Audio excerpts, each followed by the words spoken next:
예, 주일날 아침에 저는 잠을 깨면 항상 뉴스를 먼저 보게 됩니다. 지난 밤에도 보니까요, 참 각양의 이유로 많은 사람들이 이 땅에서의 삶을 마치고 영혼의 세계로 떠나간 것을 뉴스를 통해서 보게 되었습니다. 어떤 사람은 대리운전을 하다가 아파트 벽면을 들어박아서 죽음을 당했고 이 땅의 삶을 마쳤고, 또 어떤 사람은 고향을 찾아가다가 뒷길에 차가 언덕에서 떨어져서 또 마지막 그런 이 땅에서의 삶을 마친 그런 경우, 하여튼 참 각양의 여러 가지 이유로요, 지난 밤에 영혼의 세계를 향해서 많은 사람들이 떠나갔습니다. 전 세계적으로 볼 때는 어마어마한 많은 숫자일 겁니다. 여러분, 그들은 이 땅에서 이제 사라졌다고, 우리가 흔히 말하는 죽었다고요. 이제 끝난 게 아닙니다. 이제 그들은 영원의 세계, 영혼의 세계를 향해 나아가는 겁니다. 잘 준비된 사람들에게는 이제 영원한 복락의 세계가 시작되겠지만, 오만방자 교만을 떨다가 이 세상을 창조하신 하나님께서 유일하게 주신 그 하나님 나라 갈 수 있는 영원한 복락을 누릴 수 있는 그 기회를 저버린 자는 이제부터 본격적으로 고통의 시작일 겁니다. 그런데 그 고통은 영원한 고통이 된다는 것. 저는 이번 명절을 맞이해서 우리 성도님들이 참 많은 사람들을 항상 만나게 될 겁니다. 이때 그들에게 어쩌면 마지막 기회가 될 수 있는, 영혼의 세계를 준비할 수 있는 그 기회들을 여러분들이 하나님의 일꾼들이 되어서, 초청장이 되어서 꼭 그들을 영혼의 세계를 준비할 수 있는 그런 하나님의 도구가 될 수 있기를 이 시간 축복합니다. 어쩌면요, 여러분들이 하나님께서 어느 누군가에게 보내는 마지막 초청장이 될 수 있다는 사실. 올 때는 순서 있게 왔지만 갈 때는 순서 없이 갑니다. 우리 교회 입구에 적어 놓았지요. 언제, 어디서, 어떻게. 우리는 이 땅에서의 마지막 순간을 맞이할지 모릅니다. 그러므로 항상 준비하고 있어야 하는데, 다시 한번 여러분들이 천국의 초청장이 되기를 이 시간 주님의 이름으로 축복합니다. 세계 모든 나라는요, 저마다 지키는 고유의 명절이라고 하는 것이 있습니다. 우리나라 역시요, 오래전부터 지켜오는 명절, 큰 명절 두 개가 있는데, 그 하나는 설날입니다. 그리고 또 하나는 추석인데, 매년 설날이 되었든 추석이 되었든 이렇게 명절이 되면 대부분의 사람들은 하던 일을 잠시 멈춥니다. 생업이 되었든 학업이 되었든요, 잠시 멈추고 나서 부모님이나 가족 친지들이 있는 그런 곳을 찾아서, 비록 먼 길이지만 이제 달려가 부모님을 만나고 가족 친지를 만나면서 다시 한번 여러 가지 정을 나누게 되는데요. 어느덧 2024년도요, 추석 명절이 이제 다가왔습니다. 발빠르게 움직인 사람은 벌써 지난 금요일 날요, 이미 고향에 간 사람, 가족 친지를 만나러 간 사람도 있고요. 특별한 일이 없는 사람들은 아마 늦어도 오늘 저녁 아니면 내일이면 대부분 부모, 가족, 친지들이 있는 그런 곳으로 대부분들 이동을 할 줄 압니다. 우리 성도님들도 오늘 저녁 예배 마치고 다들 이동하는 그런 사람들이 많은 줄 아는데요. 여러분, 명절이 되면 얼마나 많은 사람들이 이렇게 이동을 하는지 민족 대이동이라고 하는 표현을 사람들은 사용합니다. 그래도 우리나라는 면적이 조금 작아서요, 다행입니다. 고향을 찾아 아니면 가족들이 있는 곳을 향해 가도요, 아무리 멀어도 아무리 차가 막혀도 대부분 예전에는 좀 더 걸릴 때도 있었지만 요즘은 워낙 도로가 좋아져서 24시간 안에요 대부분 도착들을 합니다. 어디가 되었든요 24시간 안에는 다 도착을 하게 되는데요. 중국 같은 경우에는 특히 춘절 같은 경우에는요 워낙이요 면적이 넓다 보니까 그들 역시도 고향을 찾아 막 가는데, 그런데 뭐 잘 사는 사람들이야 비행기를 타고 가기로 하겠지만 좀 이렇게 못 사는 사람들은요 어떻게 명절이 되면 이동을 하는가 하니까 오토바이를 타고 이동을 하더라고요. 오토바이에다가 아내를 태우고 자식을 태우고 그리고 오토바이를 타고요 고향을 향해 가는데 일주일씩 걸리더라고요. 일주일을 걸려서요 고향을 찾아가요. 그러니까 중국의 어떤 명절 때 보니까 휴가 기간이 15일, 20일 이렇더라고요. 중국은 그렇게 휴가를 줘요. 왜냐하면 워낙 멀리 가야 돼. 그 일주일씩 걸리니까요. 그런데 그 일주일이라고 하는 시간을 오토바이를 타고 얼마나 힘들겠어요. 오토바이 위에서 운전을 하는 본인이나 같이 타고 있는 아내, 자식이 얼마나 힘들겠어요. 그런데요. 그러니까 그렇게 하고 이불도 싸가지고 가더라고요. 가다가 중간에 이불 피고 자고 일주일 가야 하니까.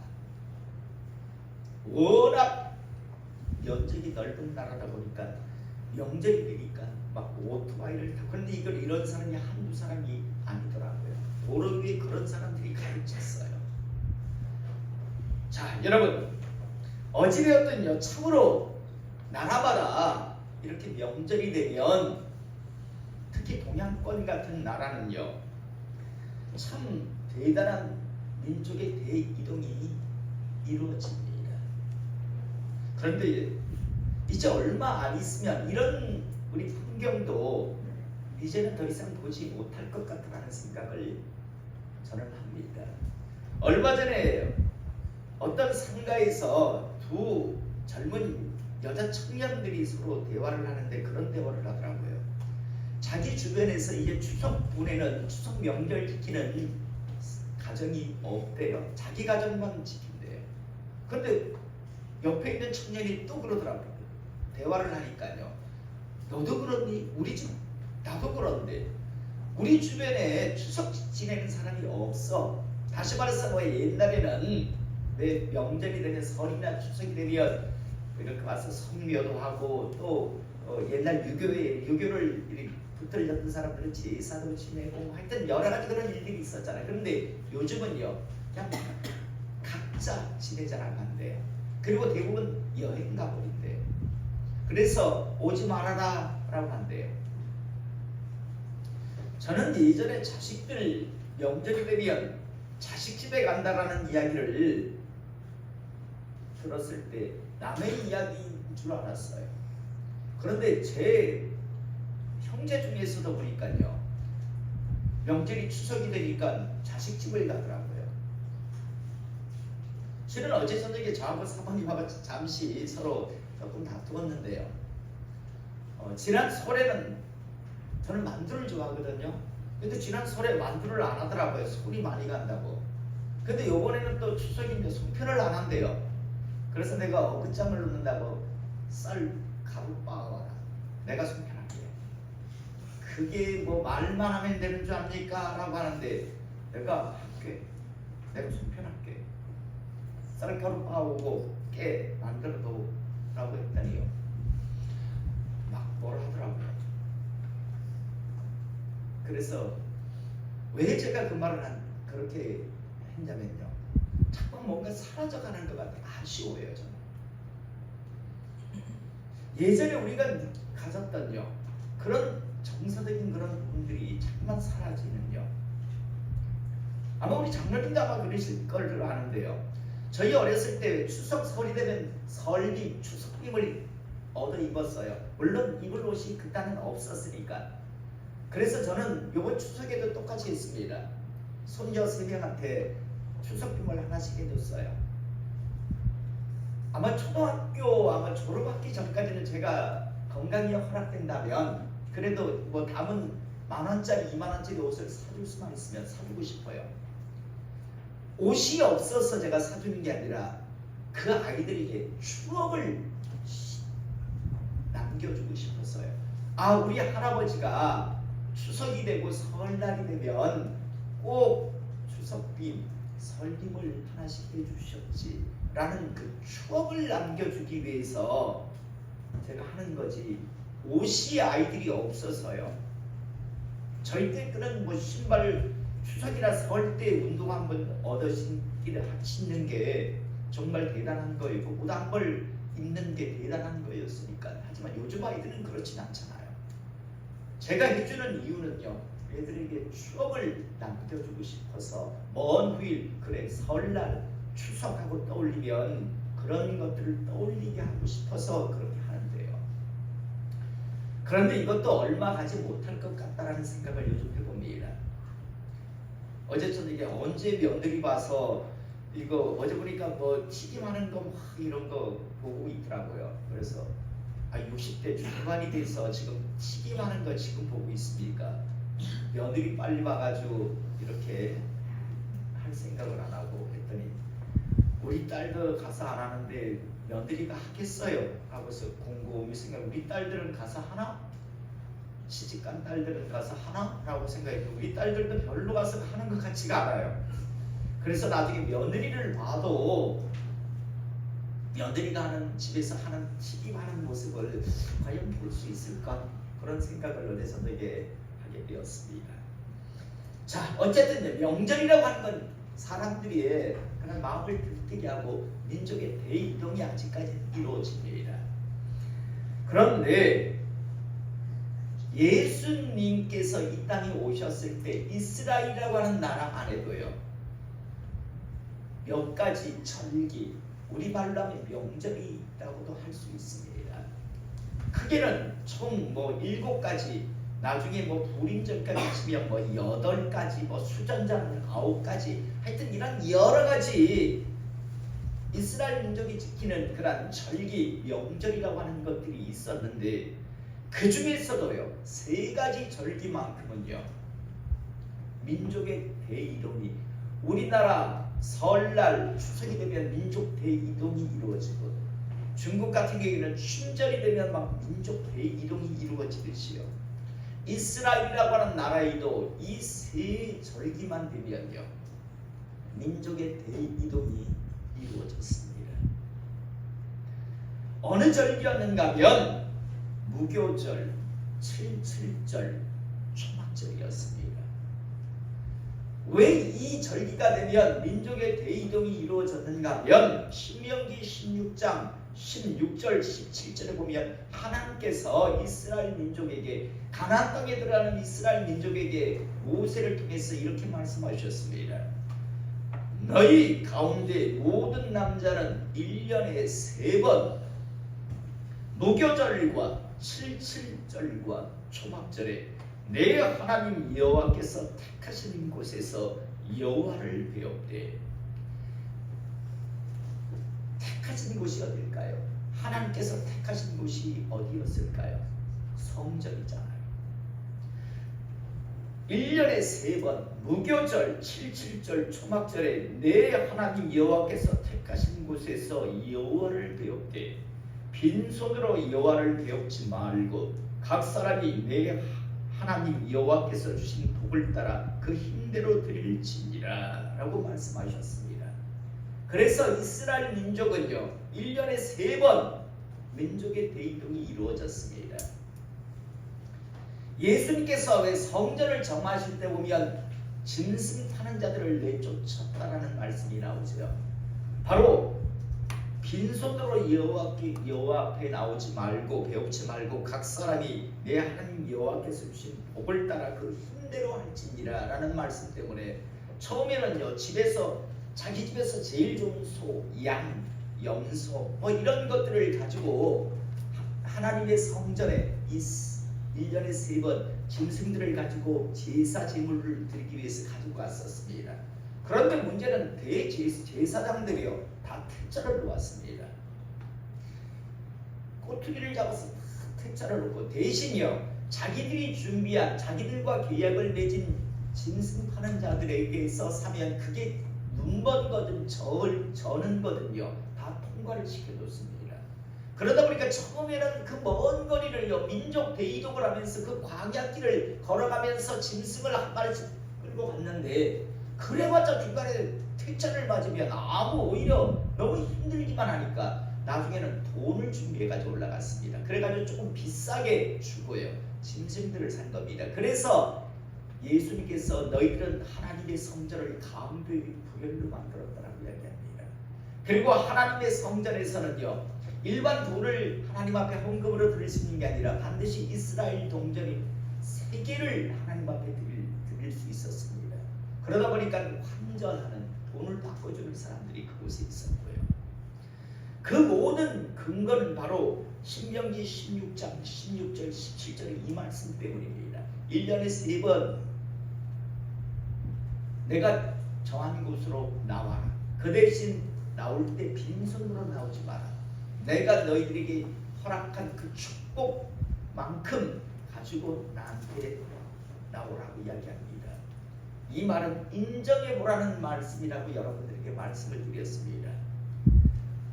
내가 너희에게 은혜를 베풀었다는 걸 인정해보라. 이게 빈손으로 나오지 말고 나한테 드리라는 거지 하나님께서 없어서 궁핍해서 그렇게 말씀하시는 것이 아니었습니다.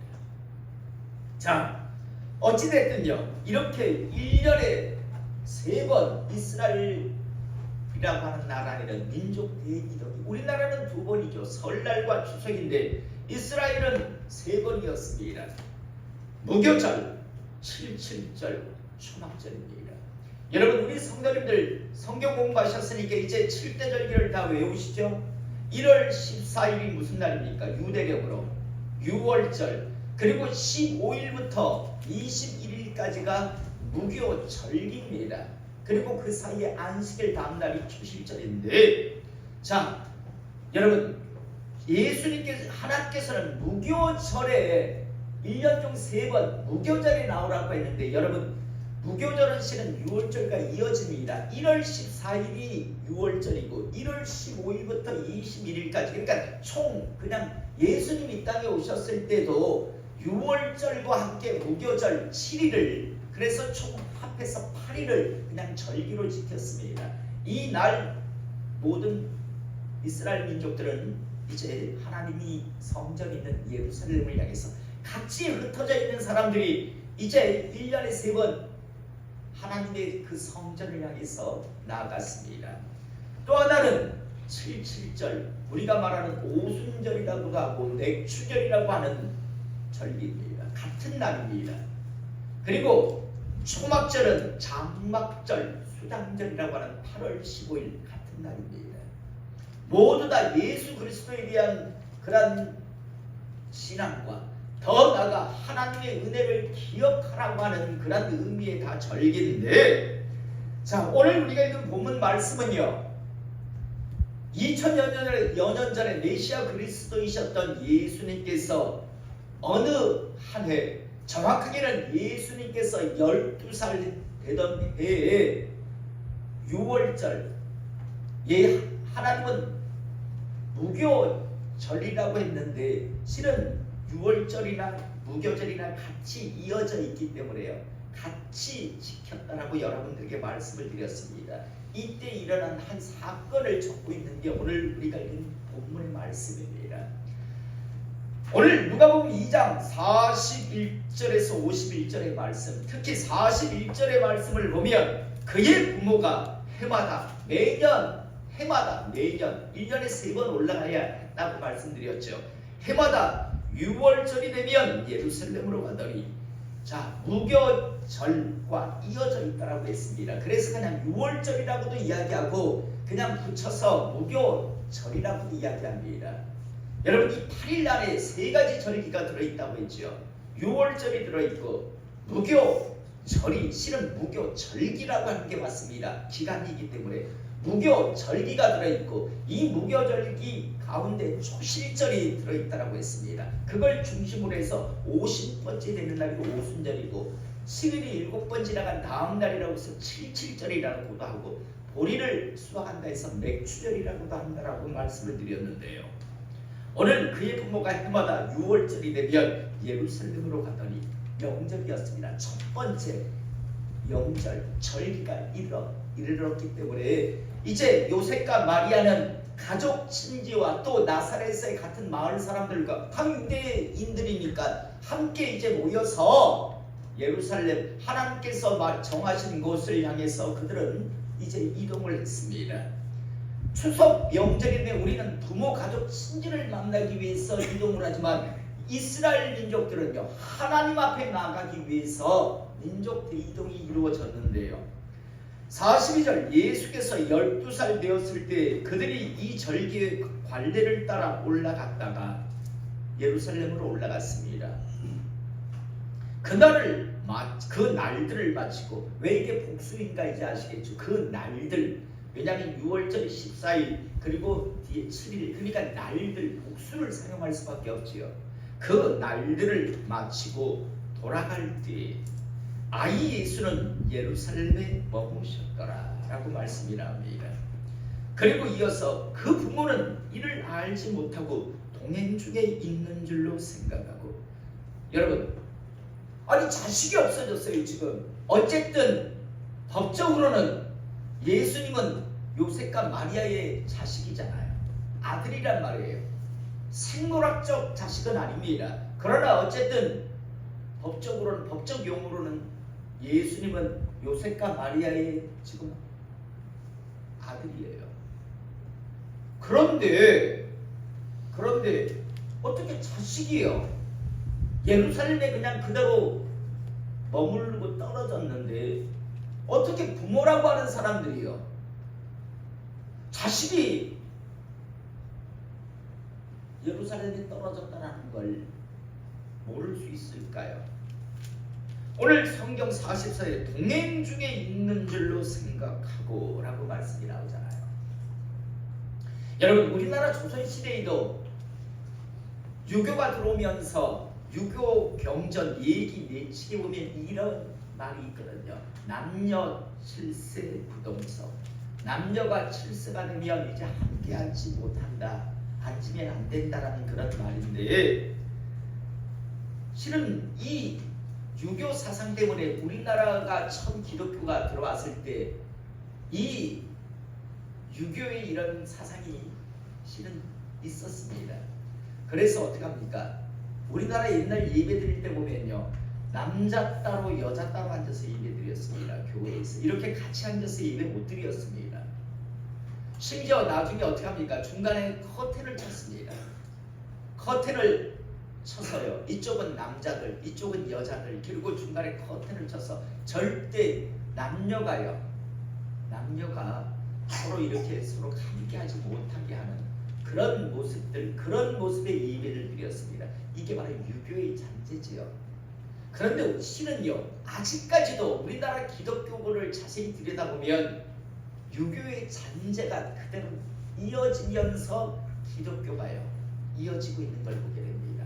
하나님의 말씀의 기준이 아니고요, 나름대로 유교적인 것들이 많이 이렇게 아직까지 감이 되어 있는 걸 보는데, 자, 여러분, 왜 제가 이 말씀을 드리는가 하면 예수님 이 땅에 오셨을 때 1년에 3번요 민족 대이동이 이루어졌는데 어떤 관례, 어떤 전통이 당시 있었는가 하면 남자들은요, 성인 남자들끼리 모여서 여행을 했습니다.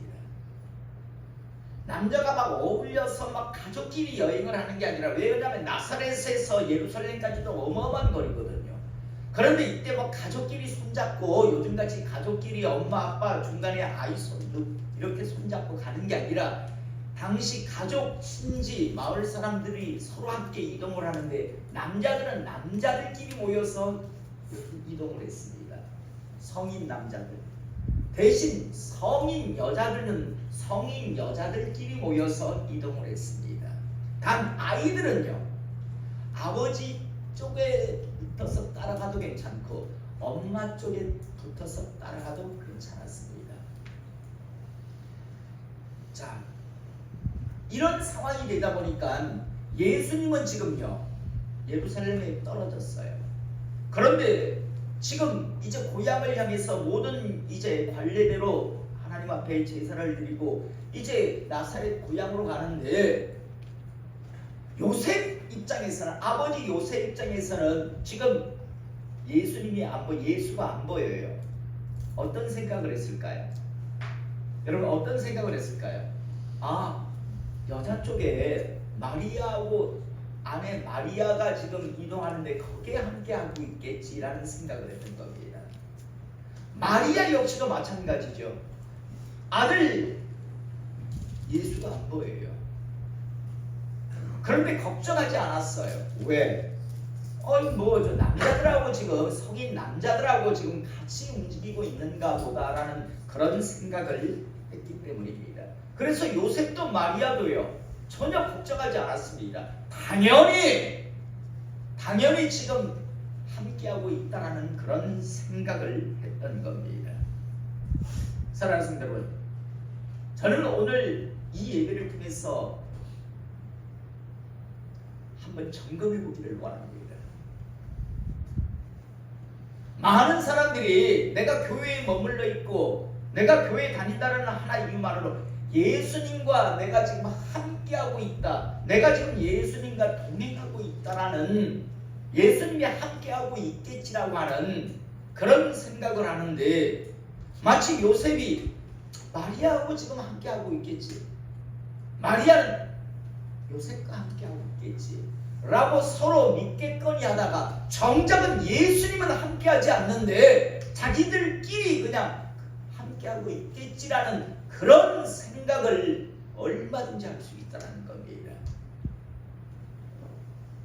이번 명절을 통해서요, 저는 이번 명절을 통해서 다시 한번 우리의 이 하나님과의 관계를 점검해 보기를 원합니다. 저는 참 두려운 하나님의 말씀이 있는데요, 가장 어떤 말씀을 제가 두려워하는가 하면 마태복음 7장 22절 23절의 말씀입니다. 주님 이 땅에 오셔서 마지막 때 이런 일이 반드시 있을 것이다라고 말씀하셨기 때문입니다. 어떤 말씀인가 하면, 그날에 많은 사람이 나더러 이르되 주여 주여 우리가 주의 이름으로 선지자 노릇하며 주의 이름으로 귀신을 쫓아내며 주의 이름으로 많은 권능을 행하지 아니하였나이까 하리니. 한마디로 말해서 이 말을 요즘 말로 풀어내면 뭡니까? 주님, 저 세상에서 목사했는데요. 아니 주님, 저 교회 장로였어요. 저 권사, 집사, 교회를 50년 다녔습니다 라고 하는 말과 마찬가지예요.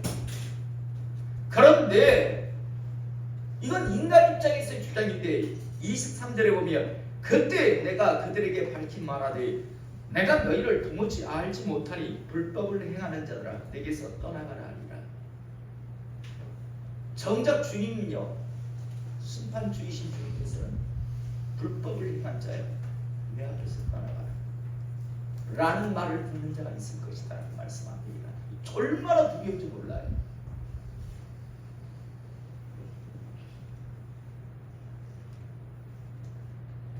평생 목사로 살아도 지옥 갈 수 있잖아요. 많은 사람들이 주님께 마지막 날 그런다잖아요. 주여 주여 우리가 주의 이름으로 선지자 노릇하며. 이 시대는 무슨 선지자가 없잖아요. 다 요즘 말로 표현하면 목사고 전도사고 선교사라고 할 수 있겠지요. 주의 이름으로 선지자 노릇하며 주의 이름으로 귀신을 쫓아내며 주의 이름으로 많은 권능을 했다고 나름 뭐 많은 일을 했다라고 지금 주장하는데, 그런데 정작 주님은 불법을 약한 죄 내 앞에서 떠나갈지어다. 결국 지옥형이잖아요. 저는 이 말씀을 볼 때마다 정말 두렵습니다. 여러분 안 두렵습니까? 그냥 성경책 끼고 교회 몇 번 왔다 갔다 하면 다 천국 티켓이 여러분 생명록이 이름이 다 올라가 있다고 생각하세요? 제가 자주 표현하잖아요. 목회자들도 조심. 제가 이렇게 리얼하게 물어보잖아요. 제가 지금 60이 넘었는데요. 자,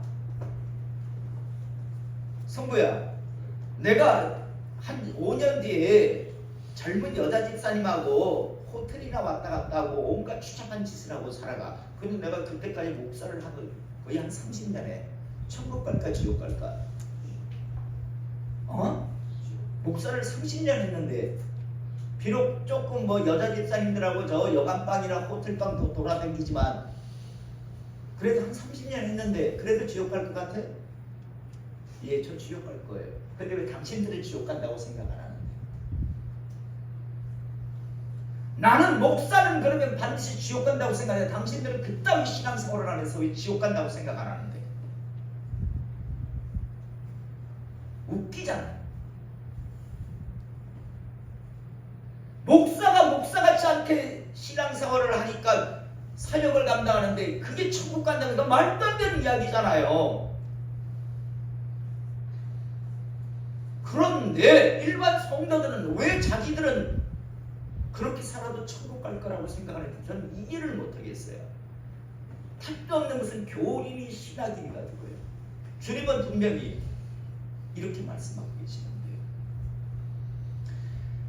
저는 2024년 이 추석 명절을 맞이했어요.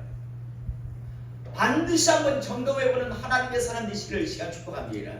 요셉은 요셉대로, 마리아는 마리아대로 함께하고 있겠지라는 생각을 하다가 정작 예수님은 함께하지 않고 있는데 함께하고 있다라는 그런 생각을 당연히 함께하겠지 뭐 이런 생각을 가지고 가다가 그래도 다행인 건요, 하루 만에 알아챕니다. 요셉과 마리아는요, 하루 길을 44절 하반절에 보면 하루 길을 간 후에 친족과 아는 자 중에서 찾되 만나지 못하며 그나마 빨리 알아챘습니다. 아, 예수님이 함께하고 있지 않구나라는 것을 빨리 알아챘습니다. 하루 만에요. 바로 그날 알아챘다는 말이죠. 자, 그런데요, 찾으면서 예루살렘에 돌아갔더니 함께하겠지라고 생각해가지고 내려갈 때는 하루 길이었는데요, 이제 찾으면서 올라가다 보니까 며칠이 걸리냐면 사흘이 걸립니다. 여러분, 예수님 한번 동행하면서 멀어지면요, 다시 돌아오는 게 그렇게 쉽지 않습니다. 내려가는 건 하루였는데 다시 찾기 위해서 3일을, 사흘을 헤매며 찾았습니다. 그래도 다행인 것은 이들은 빨리 예수님과 함께하지 않다는 걸 빨리 알았고, 그리고 애쓰고 힘썼지만 그래도 다시 예수님과 함께할 수 있었습니다. 예수님을 찾았습니다. 말씀 정리하겠습니다. 다시 우리 인생에 있어서 되돌아오지 않는 2024년의 한 해를 보내고 있습니다. 그리고 또 특별히 우리나라 고유의 명절인 추석을 이제 우리가 맞이해서 멀리 고향을 향해 가기도 하고 부모의 형제를 또 많이 만나기도 할 겁니다. 이런 분주함 속에서 먼저 우리 자신을 한번 점검해 보기를 원합니다. 예수님과 지금 동행하고 있는가? 화려한 종교 노름, 종교 놀이에 그냥 빠져 있는 건 아닙니까? 우리 각자, 저는 저대로, 여러분들은 여러분대로 꼭 한번 점검해 볼 수 있길 원합니다. 우리가 하는 건 그 장난치는 게 아닙니다. 영혼 천국과 지옥이 걸려 있는 그 전쟁을 하고 있는 겁니다. 예수님 없으면요, 선화 없는 이 땅에서 영혼을 성공자라는 이야기를 들어도 영혼의 세계에서는 지옥으로 갈 수밖에 없어요. 그러나 이 땅에서 참 부족하고 연약하다, 미련스러웠다라고 할지라도 예수님이 함께 있다면 우리의 영혼의 세계는 천국입니다. 먼저 우리 자신을 점검해 보기를 원합니다. 그 다음은요, 혹시 잊어버렸다면 재빨리 다시 한번 찾으시기 바랍니다. 그래서 다시 한번 남은 생애가 지옥을 향해 가는 그런 남은 인생 여정이 아니라 하나님 나라를 향해서 달려가는 그런 천국을 향한 여정이 되는 그런 하나님의 사람 되시기를 오늘 시간 주님의 이름으로 축복합니다.